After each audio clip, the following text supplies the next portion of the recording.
Hey everyone, it's Denise Onifree, your relationship strategist, and I am on a mission to make relationships more connected and a hell of a lot more easy.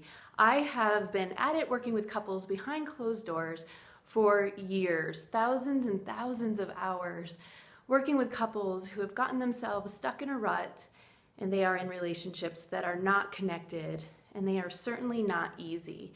So my mission with this video series in my workbook is to get the information to people first.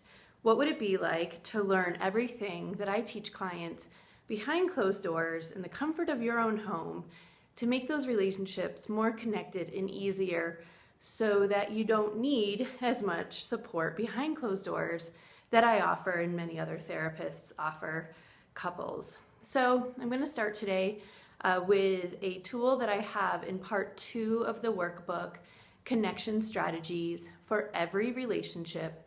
This part of the workbook is called Clarity to Connect. Part 1 was called Calm to Connect. These two parts work together to improve the relationship that you have with yourself, your own emotions, and your own nervous system, your own sense of anxiety, so that you can show up in relationships more connected, and those relationships will be a hell of a lot easier with this sort of information. It's where all of my clients start, and it's where I want you to start too. If you don't already have my workbook, head to www.myrelationshipstrategist.com and you will be prompted to give your email address and your first name, and I will pop to you in your inbox part 1 and part 2 of that workbook. Part 2 is just launched, so you're not too far behind, and part 1 you can get through it in the videos pretty quickly. Each video I try to keep kind of short. So today's strategy is an emotions word list. I have one right here.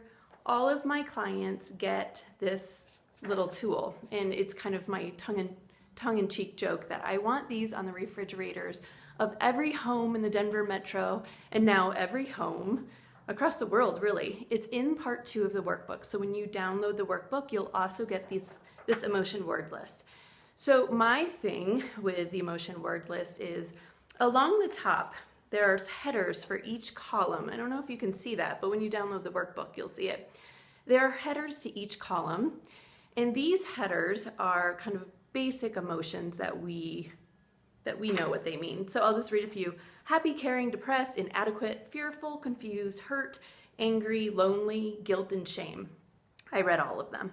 And so the beauty of this tool is being able to find along the top what you're feeling, but then use the words in the column, which are also separated by mild, moderate, and strong, so that you can more accurately identify how you're feeling. So if someone asks you, how are you doing? I'm pretty happy. I'm feeling pretty happy. You can go down the column. There are at least 30 adjectives, synonyms, I suppose, in each column so that you can more accurately identify how you're feeling. So a more difficult emotion besides happy would be fearful. So I know for myself, I have some stuff coming up this week that I have some anxiety about. I'm having a lot of fears around. But I can more accurately identify. I'm going to do this on the fly. Let's see.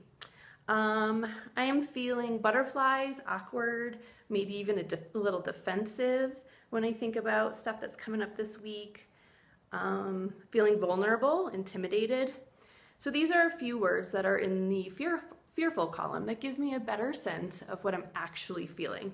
So I'm not completely paralyzed with fear. I actually don't even know that I have a lot of fear around what's coming up, but definitely the words that I highlighted are some things I'm feeling. My eyes just found dread on the list. That's strong, fearful. That's in the strong column for fearful, and I would definitely say I'm feeling a lot of dread about some things that are coming up this week.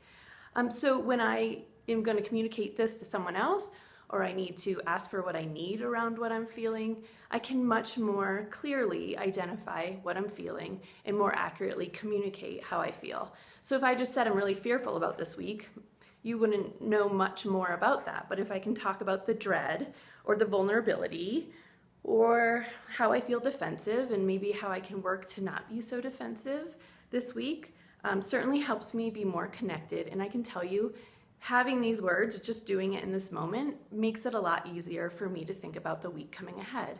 I have some dread. It's okay. I can handle it.